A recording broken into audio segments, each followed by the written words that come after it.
ମୁଁ ବୁଝିପାରୁନି ଜୟନାରାୟଣ ମିଶ୍ର ଜଣେ ଅତି ଅଭିଜ୍ଞ ବିଧାୟକ, ବିରୋଧୀ ଦଳ ନେତା ବି ଥିଲେ, ବହୁତ ବରିଷ୍ଠ ବିଧାୟକ। ବିଧାନସଭାରେ ବିଜେଡି ବାଲା ପାଣ୍ଡିଆନଙ୍କ ଇଙ୍ଗିତରେ ଏମିତି କରୁଛନ୍ତି।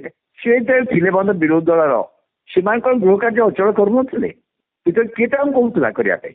विधानसभा बजेट अधिवेशन आज तृतीय दिन तेज विधानसभा गृह में जयनारायण मिश्र विस्फोरक बयान पॉइंट ऑफ ऑर्डर ने गृह में विस्फोरण कर जयनारायण मिश्र एवं से कहते पांडियान इंगित विधानसभा बंद करा तबे से जहाँ प्रतिक्रिया रखिंट जयनारायण मिश्र जे से कहते लॉबी रे बीजेडी विधायक सहित मु आलोचना करुली से कहते जे पांडियान कहवा अनुसार विधानसभा बंद करा जाउछि तबे जने बाहर लोक कहवा और गृह को बंद करा जिवो एहा केमिति कथा तबे कहा जाउछि जे जतेबेले विरोधी दल आज चाष एवं चाषी प्रसंग रे आलोचना करबा पई चाहुथिले एवं सरकार मध्य राजी थिले एई आलोचना करबा पई किंतु कोन पई गत काली ठारू आज पर्यंत गृह मुलतवी करा जाउछि बोली जयनारायण मिश्र एमिति बयान रखिचंती विधानसभा गृह रे तबे कहा जाउछि जे जयनारायण मिश्र आउरी मध्य कहिचंती जे दरी बुहा टेंट बुहा लोक आसी एठी बड़ बड़ कथा कहउचंती बाहर लोकंक पई विधानसभा गृह बंद करा जाउछि पांडियान को चामचा हेबा पई प्रतियोगिता चली तेबे एमिति विधानसभा गृह बंद हेबा विधानसभा रे प्रश्नकाल चली न परिबा गृह मुलतवी हेबा एमिति किछि जयनारायण मिश्र एक विस्फोरक बयान दैछंती एवं विधानसभा बंद हेउछि पांडियान को इंगित जोगु विधानसभा बंद हेउछि बोली जयनारायण मिश्र आज एक बयान रखिचंती तेबे जयनारायण मिश्रंकर बयान को प्रमिला मल्लिक विरोधी दलर मुख्य सचेतक प्रमिला मल्लिक कहिचंती जे विवृत्ति को बाद दिया जाऊ तबे सुनंतु आम सहित फोन लाइन जोड़ी होइचंती वरिष्ठ सांबादिक राजनैतिक समीक्षक रवि दास ए संपर्क करे कोन कहउचंती जयनारायण मिश्र जने अति अभिज्ञ विधायक, विरोधी दल नेता भी थिले, बहुत वरिष्ठ विधायक।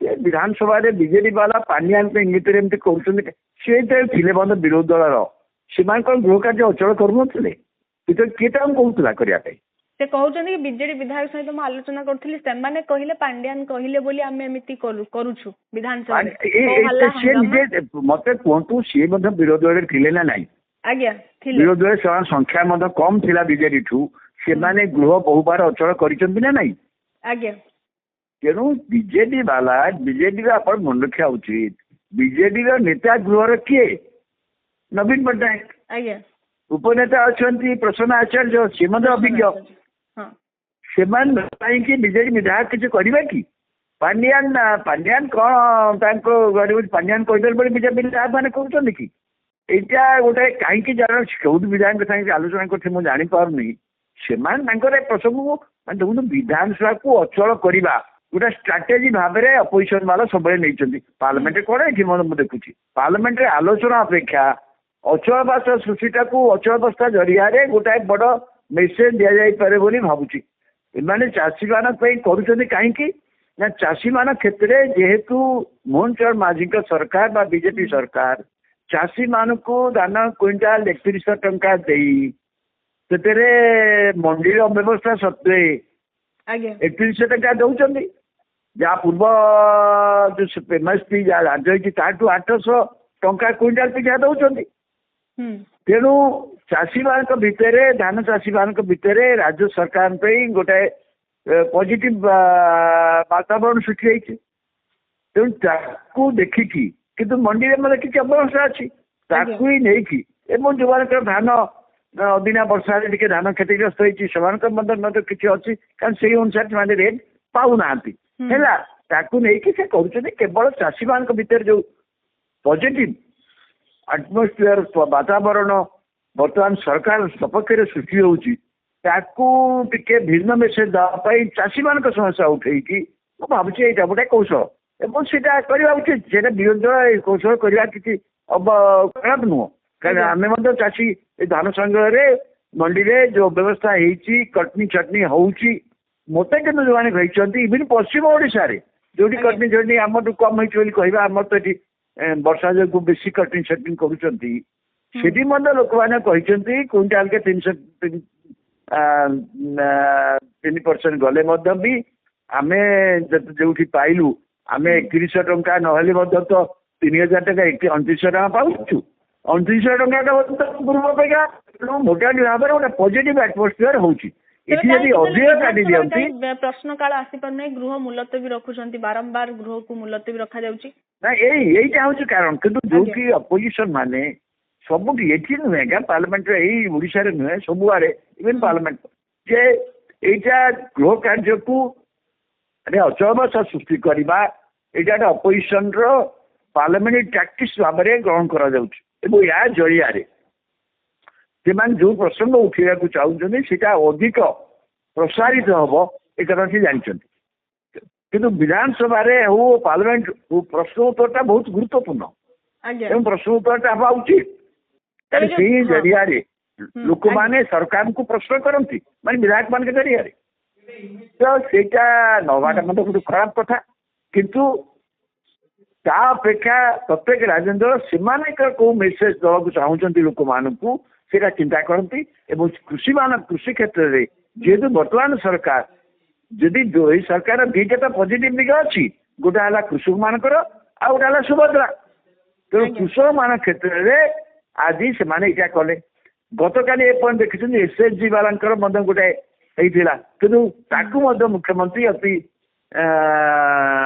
ବିଜ୍ଞତା ପରିଚୟ ଦେଇକି ସେମାନଙ୍କର କଥା ମଧ୍ୟ ବିଚାର କରିକି ଯେଭଳି ଭାବରେ କାଲି ଆନାଉନ୍ସମେଣ୍ଟ କଲେ ସେ ସହାୟତା ମାନଙ୍କ ପାଇଁକା, ମୁଁ ଭାବୁଛି ସେଇଟା ଗୋଟେ ଦିଗ, ମହିଳା ମାନଙ୍କ ଦିଗ।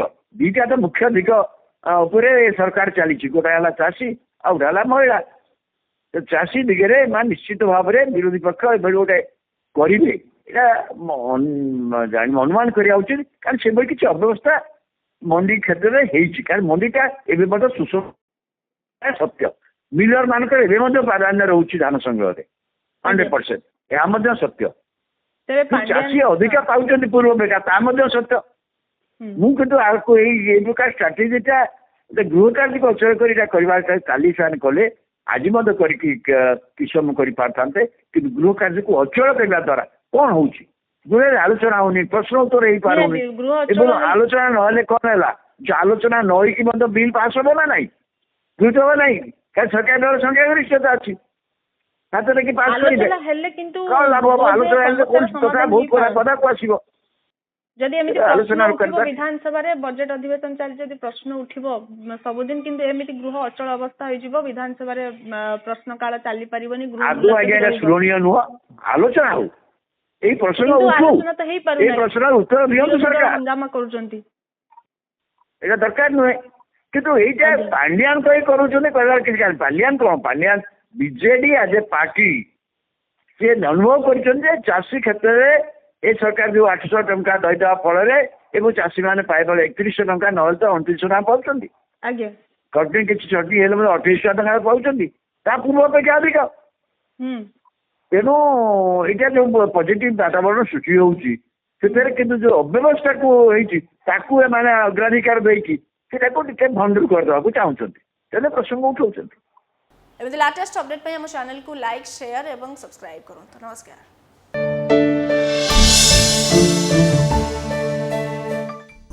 ड्रोन कृषिर भविष्यत। स्प्रे पाई ड्रोन व्यवहार करी कृषक कृषि कार्य पाई पारंपरिक श्रमिक ह्रास, चाषी चाष खर्च ह्रास करने सहित कृषकों दक्षता वृद्धि करिपारिब। स्प्रे पाई 10 लिटर ड्रोन टैंक रे एकर पिछा 500 मिली नैनो डीएपी और 500 मिली नैनो यूरिया प्लस मिश्रण करंतु। एकर पिछा स्प्रे करने को ड्रोन मात्र 6 ରୁ 7 मिनिट नहीं थाए। ड्रोन सहित इफ्को नैनो सार को सामिल करने द्वारा आपन फसल वृद्धि पाई थाए।